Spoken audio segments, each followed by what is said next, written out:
Olá, Jamil, boa tarde para você. Tudo bem? Adriana, Fábio, tava com saudade de vocês. Nós também, né, Nós Fábio? também, Só não... tanto é que te chamamos um pouquinho mais cedo hoje, né, Jamil? Por dois motivos. Pela saudade que estávamos de você, agora todos nós juntos, entre nós mais uma vez, nesse ano aqui em 2023 na Band News FM, e para que você participe também dessa entrevista que a gente vai fazer a partir de agora com o ministro Silvio Almeida, porque o Jamil tem feito reportagens fundamentais e esclarecedoras também sobre o assunto. Adriana, por É favor. isso, foi o Jamil, inclusive, que há pouco trouxe a informação de que uma mudança importante na relação internacional do Brasil com os organismos internacionais deve acontecer justamente para que haja uma força-tarefa internacional junto à Organização Mundial de Saúde para atuar nesse caso, não é isso, Jamil? Exatamente. E, de fato, o que aconteceu hoje foi a abertura do Conselho Executivo da OMS e um discurso do Brasil muito diferente do que nós ouvíamos nos últimos 4 anos aqui na OMS, um Brasil que quer trabalhar com os organismos internacionais e que não se esconde, não omitiu a crise dos indígenas, muito pelo contrário, deixou muito claro que ela existe e foi anunciado, a delegação brasileira anunciou que o Brasil vai propor uma resolução na OMS para que justamente a agência internacional faça uma espécie de protocolo, inclusive, para lidar com a saúde dos povos indígenas, não apenas no Brasil, mas dos povos indígenas em geral. É uma mudança radical na postura do Brasil em relação à OMS, em relação à ciência, em relação aos povos indígenas. E, portanto, essa é mais um capítulo desse restabelecimento, de uma certa forma, da política externa brasileira, voltando o que era, mas não só voltando o que era, colocando itens novos e, claro, expandindo justamente esse debate. É isso, Jamil. Já está conosco, então, a partir de agora, o ministro de Direitos Humanos e Cidadania, Silvio Almeida. Muito boa tarde, ministro. Muito obrigada por estar conosco. Nós três, eu, Jamil e Fábio, vamos entrevistá-lo a partir de agora. Agradeço demais a presença do senhor nesse momento tão grave de crise. E já começo, ministro, tomando aqui a primeira pergunta para saber da atuação emergencial do Ministério de Direitos Humanos. A gente sabe que desde que a situação deplorável, essa situação inaceitável do povo Yanomami foi divulgada, diversos ministérios iniciaram ações emergenciais na saúde, no meio ambiente, na justiça. No Ministério de Direitos Humanos foi criado um gabinete de crise. O que pode ser feito de forma emergencial e já está sendo feito? Em primeiro lugar, uma boa tarde a todas as pessoas que nos ouvem. Quero comentar especialmente a você, Adriana, Fábio, Jamil. Um prazer estar aqui com todos e todas vocês.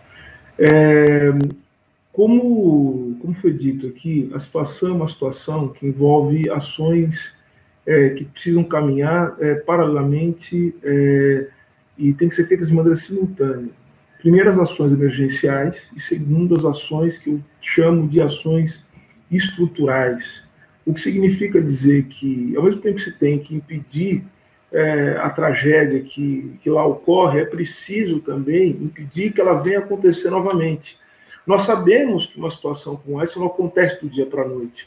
Ela é o resultado de uma série de fatores que se somam, né, que tem a ver com questões históricas em relação aos povos indígenas, mas que foram agravadas, potencializadas nos últimos 4 anos. Então, o que o Ministério dos Direitos Humanos e da Cidadania faz, né, dentro da sua competência em termos emergenciais? Primeira coisa, cabe ao Ministério dos Direitos Humanos e da Cidadania articular, planejar e coordenar ações que venham no sentido de, primeiro, proteger a vida, proteger a dignidade e garantir que as pessoas que estão ali sob ameaça de vida possam ser protegidas. Eu estou falando aqui de grupos vulneráveis, criança, adolescente, pessoas idosas, enfim. É isso que o Ministério está fazendo. Nesse momento, nós estamos lá, nós estamos com uma equipe lá em Roraima, que está justamente ouvindo, né, ouvindo a comunidade, se reunindo com o governo, para saber resolver questões como, por exemplo, como estabelecer medidas de proteção aos defensores dos direitos humanos que se encontram lá ameaçados. Como é possível estabelecer uma presença no território capaz de dar conta das violações de direitos de crianças e adolescentes e de mulheres indígenas que nós estamos ouvindo a todo momento. Então, essas são as medidas. E mais do que isso, cabe então ao Ministério dos Direitos Humanos informar o governo, as autoridades nacionais e internacionais, de uma maneira geral, todo o que eu estou chamando de uma espécie de inventário da tragédia, ou seja, dizer o que aconteceu para que nós pudéssemos chegar nessa situação, para que haja apuração das responsabilidades devidas. Então, o Ministério dos Direitos Humanos está lá para coordenar, planejar e também para ajudar todos os outros setores do governo a realizar as ações necessárias para dar conta dessa crise. Essa entrevista exclusiva com o ministro de Direitos Humanos e Cidadania, Silvio Almeida, nesse momento também transmitida simultaneamente no Band News TV. Ministro, seguimos com a entrevista então. Quando o senhor fala do inventário da tragédia, um relatório que o senhor deve divulgar nas próximas horas já faz parte desse começo desse inventário dessa tragédia humanitária? O que o senhor pode adiantar dessas primeiras conclusões que o senhor vai apresentar nesse relatório? Bom, a primeira coisa que nós temos que verificar é que nos últimos anos houve uma série de, o que eu chamaria de omissões, que, sem dúvida, levaram, no mínimo, ao agravamento das condições, no mínimo. O que nós descobrimos, e é importante que se diga que tudo que eu digo agora está oficialmente documentado, existem uma série de procedimentos administrativos que demonstram o que eu estou dizendo agora, é que, por exemplo, houve uma série de decisões que muitas vezes foram na direção contrária das necessidades dos povos indígenas. Falo, por exemplo, como opiniões no sentido de afastar ajuda emergencial, no caso dos povos indígenas, a negativa da gravidade da situação sanitária. Falo da omissão, quando do pedido de proteção de defensores de direitos humanos, de pessoas da comunidade, ou seja, o descaso em relação a recomendações de autoridades nacionais, eu falo de tribunais, como, por exemplo, o STF, e falo também de organismos internacionais, como, por exemplo, a Comissão Interamericana de Direitos Humanos, a Corte Interamericana de Direitos Humanos e até mesmo a própria Organização das Nações Unidas, que fizeram uma série de recomendações que foram sumariamente ignoradas. Então, o que eu chamo de inventário da tragédia é cumprir uma das funções fundamentais do Ministério dos Direitos Humanos, que é justamente ser o receptáculo da memória dos atos do Estado brasileiro, para que esses atos se transformem em medidas de reparação e medidas de justiça. Isso é fundamental. Sem memória não haverá justiça, e a gente não vai poder articular as ações das recomendações, que é papel do Ministério dos Direitos Humanos, para que políticas públicas tenham como objetivo fundamental a proteção da vida das pessoas e da dignidade dos grupos vulneráveis. Jamil? Ministro, prazer falar com o senhor. Duas perguntas, principalmente em relação a isso que o senhor citou. Comissão Interamericana que emitiu medidas cautelares em relação a essa situação, ou seja, não era novidade nem para a Comissão Interamericana e nem para o governo brasileiro, porque, de fato, essas medidas cautelares foram estabelecidas. E também, ao mesmo tempo, nós tivemos aqui na ONU uma série de reuniões nas quais o governo brasileiro omitia a realidade sobre a questão indígena e, em específico, do povo Yanomami. O que o senhor identificou já em termos dessas omissões em relação aos alertas internacionais que foram colocados? A primeira pergunta. Segunda pergunta. A gente sabe muito bem que a classificação do genocídio é quando há uma parcela de um povo que é alvo de um ataque deliberado, ou de uma forma completa ou parcial. Agora, o que nós também parece que temos aí, diante da situação do senhor, é justamente a destruição de um povo específico, não apenas em termos físicos, mas a transformação daquele povo e, obviamente, em uma desconfiguração das suas marcas mais características. Na avaliação do senhor, há espaço para falar em genocídio? Jamil, quer dizer, também é um prazer falar consigo, e começando pela primeira pergunta. Quais são o que se identificou em termos dos alertas internacionais? Jamil, você falou da Comissão Interamericana de Direitos Humanos e da Corte Interamericana. O que se identifica, por exemplo, são duas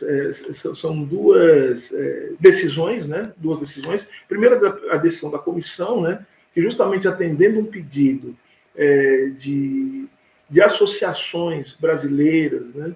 Enfim, ligadas aos indígenas, chegou à conclusão de que o governo brasileiro deveria tomar medidas para garantir a sobrevivência dos povos indígenas, no caso, os Yanomami, mas também os Zikenawa e também os Munduruku. Então, houve esse alerta da comissão, e chegou até a Corte Interamericana, estou falando isso em 2019. Em 2022, salvo engano, dia 1º de agosto, 1º de julho de 2022, a Corte Interamericana emitiu o que se chama de medida provisória, que seria, no direito brasileiro, uma medida cautelar, uma espécie de liminar, dessa vez determinando, que o Brasil adotasse uma série de medidas sanitárias, uma série de medidas no campo da proteção de violências, né, ou seja, no campo dos direitos humanos, para que essa tragédia em curso fosse interrompida. O que aconteceu? O que aconteceu foi que a gente vê nas manifestações das autoridades brasileiras à época, primeiro, uma espécie de negação, dizendo que o problema não existia, ou pelo menos que não era tão grave assim, porque é bom que se diga, para que as pessoas saibam, essas medidas cautelares ou medidas provisórias, né, tal como é a dicção da Corte, elas dependem de que haja o reconhecimento da gravidade, da urgência e também do risco de dano irreparável aos beneficiários da medida. A Corte reconheceu esses 3 requisitos e, por isso, determinou ao Brasil que tomasse essas atitudes. E nada foi feito. E agora nós estamos vendo o que está acontecendo. Então, existe, portanto, uma série de documentos, existem as decisões da Corte, as recomendações a que você se referiu, que foram enviados ao governo brasileiro, esse problema, como você disse, não é novo, e que nada foi feito em relação a isso. Em relação à sua segunda pergunta, Jamil, eu vou ser muito sincero e, ao mesmo tempo, muito responsável. O que nós precisamos fazer nesse caso, dada a gravidade, nós não podemos cometer equívocos. E quando eu digo equívocos do ponto de vista técnico, nós não podemos ser assodados, embora tenha que se tomar providências urgentes. Então, o que nós estamos fazendo, antes de dar qualquer tipo de categorização, é colher todos os elementos para que haja a apuração se de fato houve, e você falou muito bem quando caracterizou o tipo penal do genocídio, que está numa lei brasileira de 1956, desde 1956, é preciso ver se houve o que a gente chama de dolo, ou se houve a intenção de justamente eliminar um povo, destruir, né, uma comunidade, e se nós estamos diante disso. Existe uma série de elementos que podem, diante de uma investigação, levar a essa conclusão. O que nós queremos saber, e por isso que eu estou tomando todo esse cuidado, essa responsabilidade, é que nós precisamos saber se todos os elementos, tal como nós estamos observando, convergem para isso. E há fortes indícios de que converge para isso, de que é possível que isso aconteça. Mas o Ministério dos Direitos Humanos e da Cidadania vai colher todos os elementos e enviar às autoridades responsáveis para que haja apuração mais rigorosa. E eu estou falando isso também, Jamil, permita-me dizê-lo, para que a coisa seja feita com tecnicidade, para que não haja erros, para que não haja nenhum tipo de equívoco, permitindo aos responsáveis que depois se safem. Então, eu quero tomar todos os cuidados necessários, mas com a celeridade que a coisa exige, para que não haja erros em termos de responsabilização. E vou repetir, se a gente não for capaz de responsabilizar aqueles que deixaram essa tragédia acontecer, o Brasil não vai se tornar um país. E é essa a nossa preocupação agora. Não existe como fazer um país com pessoas irresponsáveis. Não existe como transformar isso aqui num país digno do povo brasileiro, né? Digno do povo brasileiro, se nós não formos capazes, pelo menos, de oferecer respostas a esse tipo de violação. O Brasil, Jamil, é um país que carrega traumas. A gente não consegue responsabilizar os responsáveis pelas grandes tragédias brasileiras. Eu acho que chegou o momento da gente fazer isso com muita seriedade, com muita firmeza e com a dureza que a lei exige. Tanto a legislação nacional, a legislação interna, como também a legislação internacional. Por isso, o Ministério dos Direitos Humanos e Cidadania vai tomar todas as providências necessárias. Tem gente em campo lá em Roraima, está ouvindo não só as autoridades, está ouvindo também a comunidade, para que nós tenhamos um relatório o mais robusto possível, para que o presidente Lula possa, a partir da sua autoridade como presidente, tomar as decisões necessárias, tanto do ponto de vista da condução de políticas públicas, mas também da responsabilização por aqueles que perpetraram ou permitiram que essa tragédia aconteça. Ministro Silvio Almeida, assim como fizeram a Adriana e Jamil, eu agradeço demais a sua atenção com os ouvintes da Band News FM. Antes da pergunta, queria trazer só mais uma informação a respeito do tema também. O Ministério Público Federal instaurou procedimento que vai apurar a responsabilidade do Estado brasileiro na crise humanitária que enfrenta o povo Yanomami. O órgão quer analisar também como as ações e omissões de gestores e políticos podem ter contribuído para a situação atual das comunidades. Os agentes públicos foram alvo de representações feitas por partidos políticos e entidades da sociedade civil encaminhadas à unidade de Roraima. Eu queria falar justamente a respeito dessas entidades, ministro, porque a gente conta com o governo federal, claro, a gente conta com o Ministério dos Direitos Humanos, mas também conta com organizações da sociedade civil, e essa mobilização é muito importante para que todo mundo trabalhe em conjunto. Mas eu queria saber como essa articulação tem sido feita para que os esforços não se percam no meio do caminho, ministro. A sua pergunta é muito importante, Fábio, para que a gente esclareça algo que às vezes deixa as pessoas um pouco em dúvida. É óbvio que o auxílio das entidades da sociedade civil, das organizações, das associações, elas são muito importantes, mas este problema é de tal gravidade e ele envolve um enraizamento tão profundo na sociedade brasileira que é fundamental que haja a coordenação, o planejamento e a ação decisiva do Estado brasileiro. O Estado brasileiro tem o papel de planejamento dessas ações, tem o papel de liderança dessas ações, e mesmo as ações que são, de alguma maneira, levadas a cabo, ou pelo menos que são secundadas pelas entidades da sociedade civil, têm que necessariamente ser coordenadas pelo Estado brasileiro. O Estado brasileiro é que tem condições de lidar com as raízes do problema. E vamos falar de uma delas, por exemplo, que ninguém tem condição de lidar com isso e que está, inclusive, na causa da fome. Josué de Castro já dizia, a fome ela não é um acaso. A fome ela é resultado de políticas ou da falta de políticas. Então, veja só, uma das questões fundamentais é o garimpo. O ministro das Minas e Energia dizia hoje numa reunião, ele evidenciou que não existe, todo e qualquer garimpo que existe em Roraima hoje é ilegal. Não existe garimpo em Roraima. Garimpo em Roraima é ilegal, certo? Então, nesse sentido, a única forma de lidar com isso, veja, o garimpo está na ponta, assim, eu diria que ele está no centro, né? A ocupação ilegal do território. Ele está no centro dos problemas que levaram a essa tragédia humanitária, a esse crime que nós estamos vendo acontecer diante dos nossos olhos. Quem pode lidar com isso, com tudo isso significa, é sem dúvida nenhuma o Estado brasileiro. O Estado brasileiro vai ter que ocupar o território, vai ter que ocupar esse território para proteger a vida das pessoas, vai ter que ocupar esse território para não permitir que atividades ilegais destruam o meio ambiente, contaminem os rios e levem a fome até os indígenas.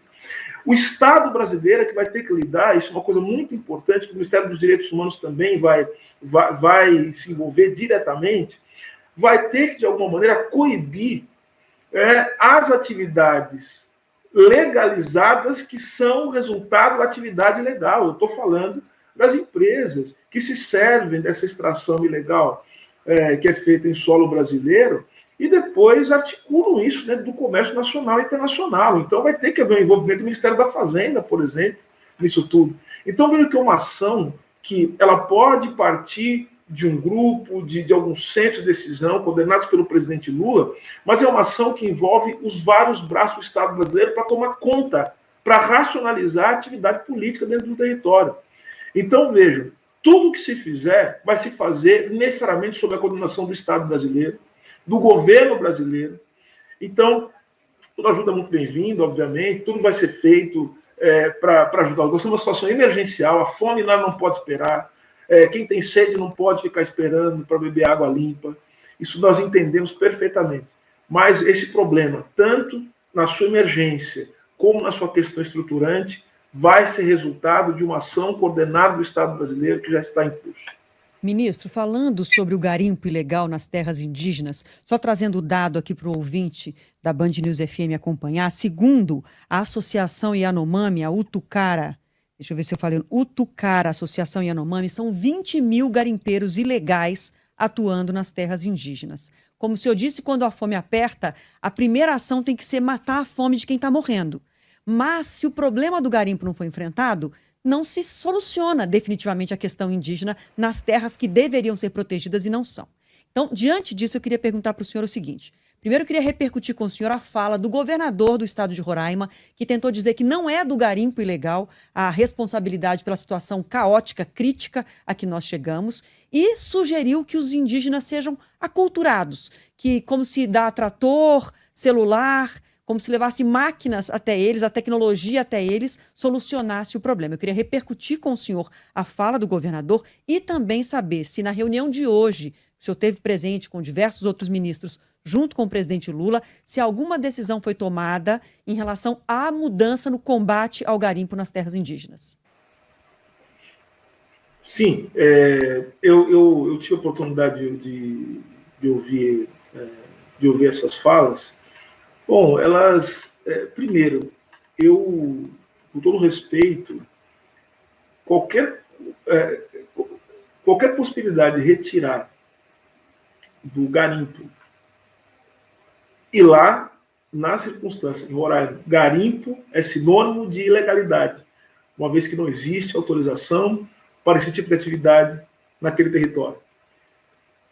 Qualquer coisa que retire dessa atividade ilegal, portanto criminosa, a responsabilidade por essa tragédia é negacionismo. Querendo negar a realidade, querendo negar, inclusive, querendo calar os indígenas, que nos seus relatos, e eu falo não só em relação à fome, mas eu falo de todas as violações de direitos humanos que estão sendo apuradas. Nós temos casos de violência, de exploração sexual de crianças, de adolescentes, exploração sexual de mulheres, ou seja, todo tipo de violação de direitos humanos, assassinatos, enfim, eles têm como epicentro essa atividade, que é uma atividade criminosa naquele território. Então, ou seja, não há que se falar que isso não é só parte, mas isso não é o ponto fundamental do problema. Agora, o presidente, na reunião de hoje, isso já está sendo divulgado, o presidente tomou algumas decisões que são decisões bastante necessárias para que esse problema ele possa ser estancado. Primeiro, as medidas, como eu falei, emergenciais, que é justamente levar comida, água, ou seja, com soluções que são soluções, como eu falei, que são potentes porque são do Estado brasileiro, que tem condição de entrar nesses territórios de maneira mais forte e lá permanecer. Ao mesmo tempo, também, medidas muito duras em relação ao garimpo, como, por exemplo, estancar a possibilidade, né, de transporte aéreo e fluvial, né, ou seja, de alguma maneira interromper esse ciclo, interromper a possibilidade de que esse negócio criminoso ele possa ter continuidade. E digo, como disse Direitos Humanos, esse tipo de atividade, esse tipo de conduta é fundamental para que haja proteção dos direitos humanos. Falar de direitos humanos, política de direitos humanos, não é falar de qualquer tipo de leniência ou de conivência com esse tipo de coisa.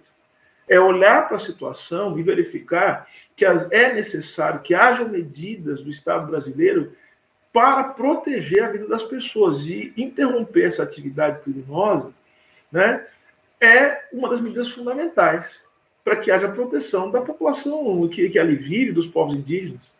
Então, nessa reunião, o presidente já determinou que uma série de medidas fossem tomadas por parte dos responsáveis por coibir essa atividade. Jamil? Eu ainda gostaria, ministro, de falar justamente dessas ações imediatas para salvar a população local que, neste momento, como o senhor colocou, vive essa situação. Haverá algum tipo de coordenação internacional também, ou com os países da região, ou a gente sabe que o presidente Lula organiza uma cúpula amazônica aí para as próximas semanas. Nós ouvimos hoje do governo alemão que também uma parte do dinheiro da doação vai também para essa questão. Queria que o senhor colocasse um pouco dessa ação internacional, se ela vai ser necessária, se ela está sendo planejada e como é que o senhor vê isso. Sim, a coordenação internacional está sendo planejada, isso vai ficar a cargo, obviamente, do Ministério das Relações Exteriores, do Ministério da Defesa, que vão coordenar essas ações. Nós sabemos que é um problema com as fronteiras, nós sabemos também que esse é um problema que envolve também, Jamil,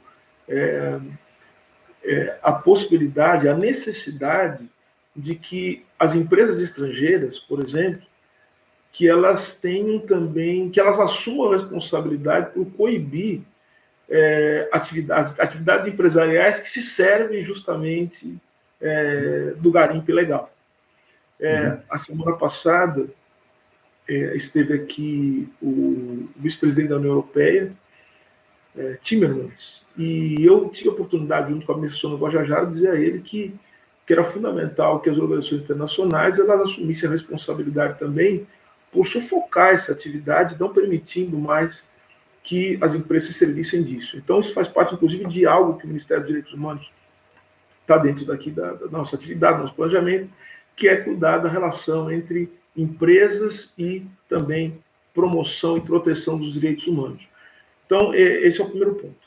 Agora, em relação, de maneira mais específica, eu acho que também a sua pergunta vai nessa direção, é que, por parte do Ministério dos Direitos Humanos, nós estamos articulando também a visita de algumas relatorias da Organização das Nações Unidas para que essa situação ela possa ser conhecida pelos brasileiros, pelas brasileiras, mas também conhecida pela comunidade internacional. Nesse caso, conhecer essa situação, chamar a atenção da comunidade internacional, reforça a posição do Brasil de responsabilidade para com os brasileiros e também para o cumprimento dos pactos que o Brasil assumiu, mas fundamentalmente também permite com que nós tenhamos os subsídios necessários para aplicar uma política nacional de direitos humanos que se conecta com a política internacional de direitos humanos. Quero dizer o seguinte, nós estamos articulando a visita da relatora que trata da questão do genocídio no Brasil, para que ela possa ouvir a comunidade, para que ela possa fazer o seu relatório e apresentar isso diante da comunidade internacional, também para que haja, eventualmente, a apuração das responsabilidades no plano internacional. E também, futuramente, da relatoria que trata principalmente dos povos indígenas, isso vou tratar diretamente com a ministra Sônia Guajajara. Então, é isso, ou seja, sem a participação da comunidade internacional, e digo isso não por tibieza do Brasil, mas porque o Brasil ele é um país que se conecta com a comunidade internacional para fortalecer a sua soberania nacional. Ou seja, a soberania nacional no Brasil está relacionada diretamente com a possibilidade de proteger o povo brasileiro, proteger os povos indígenas, proteger os grupos vulneráveis. E isso é o fora da nossa soberania nacional, é proteger o povo brasileiro, para que o povo brasileiro possa demonstrar sua potência. Então, é isso, ou seja, nós demonstraremos nossa soberania nacional, fazendo com que o povo brasileiro ele possa ser devidamente protegido dentro das suas vulnerabilidades e resolver os problemas que afligem o povo. Silvio Almeida, ministro de Direitos Humanos e Cidadania. Eu quero agradecer demais a entrevista que o senhor concede nesse momento à Band News FM, ao Entre Nós. Muito obrigada pelas respostas. Nos colocamos aqui à disposição sempre que surgir uma novidade sobre esse caso, sobre essa investigação mesmo, nesse diagnóstico que o Ministério vai fazer para responsabilizar os culpados dessa tragédia. Nós estamos aqui para ouvi-lo. Muito obrigada, viu, ministro? Eu que agradeço. Uma boa tarde a todos e todas. Obrigado. Obrigado, ministro. Boa tarde, bom trabalho. Jamil, obrigada demais por nos ajudar a conduzir essa entrevista aqui, viu? Prazer. Ministro, um abraço. Obrigado, Jamil. Obrigado. Até amanhã, Jamil. Obrigada, ministro, mais uma vez.